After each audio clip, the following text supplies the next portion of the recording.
Good afternoon, everybody. It's David Atkins, Target Individual. I'm back with another important video. Today, I'm going to be talking about voice-to-skull attacks and scripts and ways to ignore it and ways to deal with it. And I'm reading out a excerpt out of Robert Duncan's book called The Matrix Decoded. As y'all know, Robert Duncan used to work for the NSA and helped the NSA develop this technology. And then supposedly, I don't want to say for sure because I don't know, but yeah, he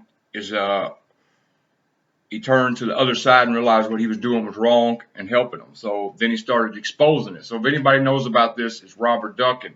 All right, I'm just going to come with a quick Bible verse today, and I'm going to get right into the meat of the subject. I'm coming from Revelations 21:4 because I feel that this is for my believers, and if you're not a believer, I respect you. I say this every video. I don't look down on you. I'll sit down and eat with you just like I will anybody else, and I won't judge you one bit because I know I've been there.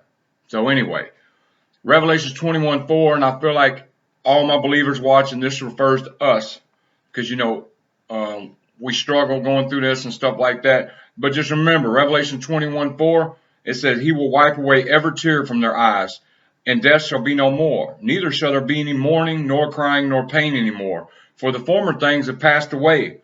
And he who was seated on the throne said, Behold, I'm making all things new. So all my targeted believers, and if you ain't targeted and you're watching this, a believer, hold on to the end. Endure. Persevere. Keep your faith in the Most High. Read the Word of God. Build yourself in the Word. Build yourself in prayer. Quote scriptures when you're going through stuff. And that's all I got to say about that. Anyway, I'm getting into this because it's really easy and it's a really thing. So what I'm going to do is I'm going to quote these scripts, and you know, Robert Duncan's quoting these different scenarios they use with voice to skull and how they scare people and make them mind trick them into being in all this fear. And then he tells you a way to deal with it. And it's pretty interesting stuff. All right, so all the voice to skull attacks on people are scripted performances by the human effects weapons testers. They follow the exact same series of events with just the details tailored to the individual. It is very advantageous to the humans that the machine is predictable and uncreative. Here are the main points of panic they will use against a victim who hasn't read the book. Your brain is being fried by microwaves. There's a 5% increased risk for brain and other cancers for these experiments, according to his government sources. But this is insignificant compared to the number of years of your life they take through the stress of believing they're cooking you. So they are cooking you. But a lot of and I'm not taking away from nobody. You know, I know people that's got cooked, that's got cancer, and I'm not saying that don't happen at all. It happens. But I'm saying these weapons are so precise, they can cook you and torch you and not even damage your body at all and leave just a little radiation. Not saying that happens. I'm just saying. So what they'll do is they'll pump V2K and thoughts in your head. Oh my gosh, my brain's being fried by microwaves. When really there's only a 5% increased risk for brain and other cancer for these experiments, according to his government sources. But this is insignificant to compare to the numbers of years their life they're taking through the stress of believing they're cooking you. So they are cooking you, because I get my brain fried every morning, same time every morning. That's why I'm up most nights, you know, up and down most nights. But at the end of the day, you know, there are long-term effects too. They can laser you and everything. But I'm just saying, a lot of this stuff is they'll put that in your head. Oh my gosh, I'm doomed. I'm gonna have cancer and stuff. And a lot of this stuff is it messes with your head, you know. Then it says, once you understand what EEG cloning is, you can see how ridiculous these big bag psychic attackers really are. Everything you feel, they feel amplified and vice versa. They have developed a few brainwave filters for certain types of brain activity, but on the most part, you both are of one single mixed mind. So they might say, we're giving you a stroke. You will feel a strange sensation like what you might imagine is blood leaking into your head, when in reality, the psychic attacker puts water on his or her hands and is dampening their scalp. It really is pathetic. This is like when children pretend they're breaking eggs on another children's head by slowly running their fingers and spreading gelatinous mess-like motion. Or they might say, we're cooking your heart muscle. The psychic attackers press on their chest or play a pre-recorded heart attack to further this illusion of the mind. Remember, in these mind control experiments, it is only brain waves that are being manipulated no matter how real anything feels. I disagree with him there because right here it's like he's saying, direct energy weapon attacks don't exist. So I disagree. Do I believe psychics can remotely manipulate you through V2K and stuff and make you think it when it really ain't happening? Yes. But I'm not taking away from direct energy weapons at all. I mean, I have a friend, I've seen her go through them daily. And also, you know, they've happened to me. They happen to me every night. So anyway, and there's evidence, burns. So I'm not saying he's wrong about what's going on. I'm saying sometimes they might play mind tricks like that. But you know, it says it is only brainwaves that are being manipulated, no matter how real anything feels. Come on, man. Real anything feels? What about skin burning? You know.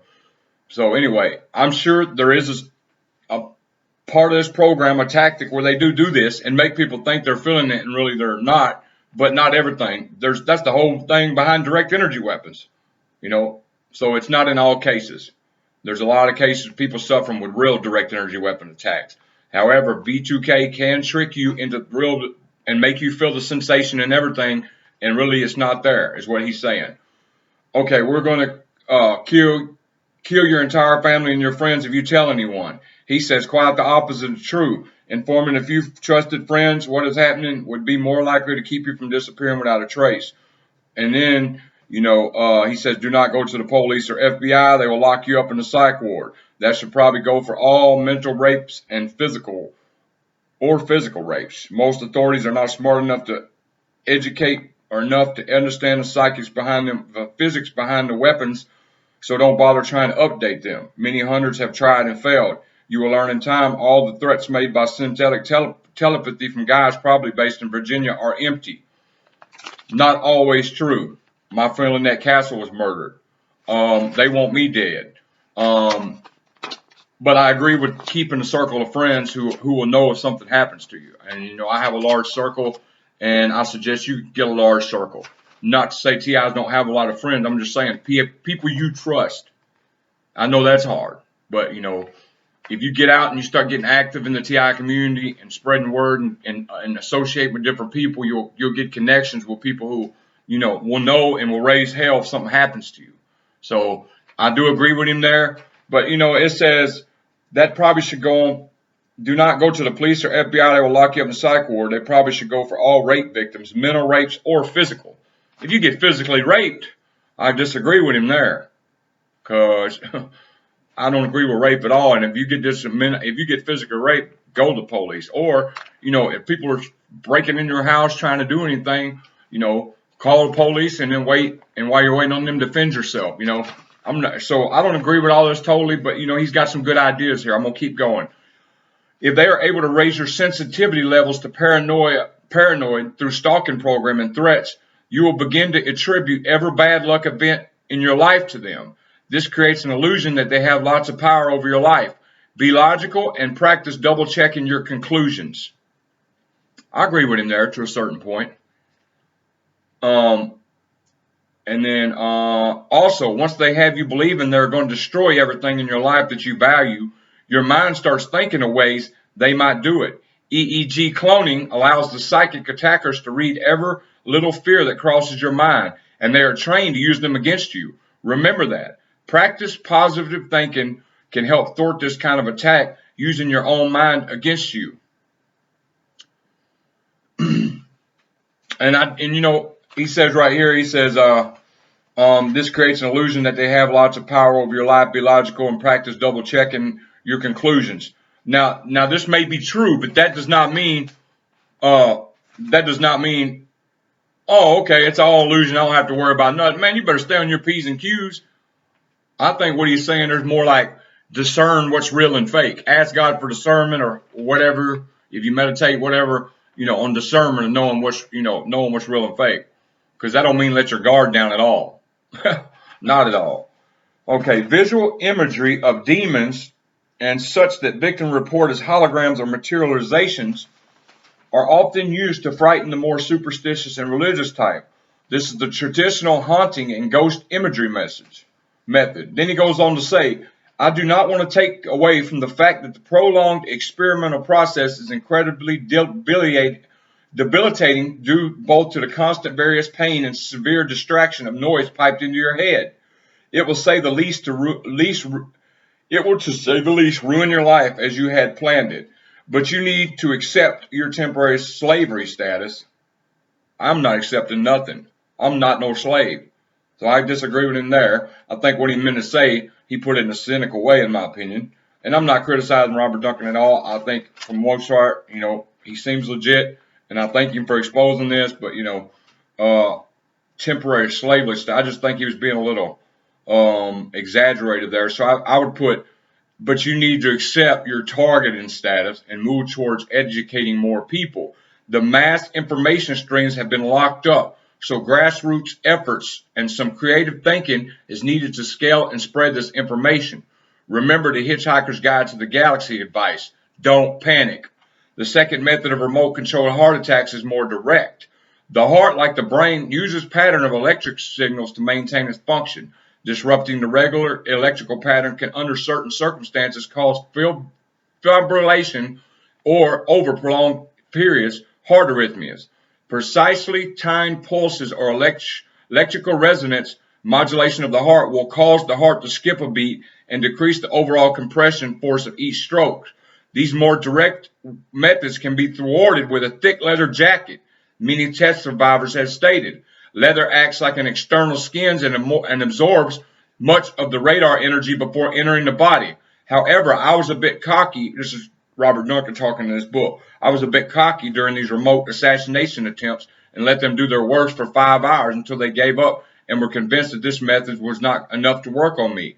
These are the weapons of silent assassination being touted as non-lethal because their dial-in effect kill settings are still not satisfactorily predictable. Staying alive. That's all I got for today. I hope y'all enjoyed that. And you remember, he's talking about V2K scripts. So he's not saying, direct energy weapons is all in your head. He's talking about pumping this thoughts in your head and with V2K, and you're hearing the V2K, and at the same time, you'll start feeling that's what he's talking about. V2K scripts and how they try to trick your mind and freak you out. But anyway, overall, it's a good article, But I think in some people's cases, it's more than the things they're pumping in your head. They're actually doing them too. Can they mimic them and make you feel them, and really you're not feeling them? Yeah, that's possible. With the EEG cloning, it's very possible. Anyway, thanks and God bless. I'll have another video tomorrow. And y'all take care, and just know y'all are in my prayers.